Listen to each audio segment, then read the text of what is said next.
Married filing joint versus married filing separate. If you have always wondered what is the big difference between the two, does one help more than the other? Which way should I go? Which one has the best benefit?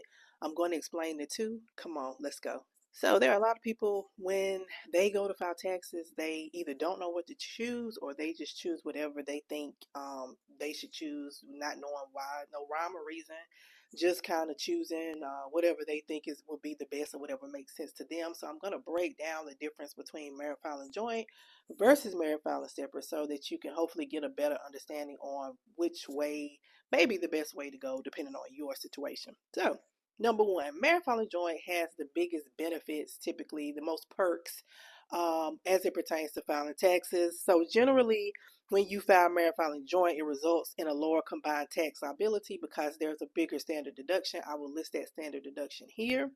Full access to all credits and deductions, and I'll go through those credits and deductions when I talk about married filing separate and when they lose those actual credits and deductions.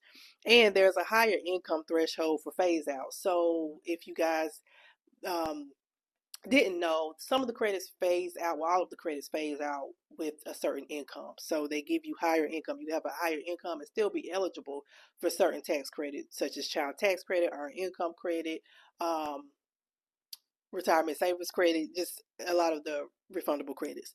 Spouses share liability. Now, this is not a perk. This is, well, just depending on the situation. It does help. So, in some cases, if one spouse didn't have enough taxes withheld, didn't pay taxes, but the other spouse had more than enough taken out, then it does help the other spouse to be able to reduce their taxable liability and you walk away not having to owe anything and not having anything holding you back in the long run. So let's talk about married filing separate. So married filing separate, I feel like it's kind of like a punishment. You get half of the standard deductions, and I will list that standard deduction here. You also lose out on many of the credits and or they're disallowed or they're reduced. You don't receive the earned income credit, child or dependent care credit, educational credits, elderly and disabled credit unless you lived apart, and that's the same thing for the earned income. Lower income limit. So that means versus the married filing joint, they increase the income phase out. With the married filing separate, they reduce it. So there's you can make a very little amount of money and it's like, oh, now you phase out of that credit, you're no longer eligible. Child tax credit, credit for other dependent, and retirement saver credit, they have reduced the income thresholds for that. So here are some reasons why some people may consider married filing separate, not just because it's what we want to do or because, we don't share information. We need to share information sometimes at this point if these particular situations don't pertain to you. So to protect from spouse's tax liability, there are some cases where one spouse may come in with a whole lot of tax liability and that other spouse just does not want to take that on. So it may be best to file separate.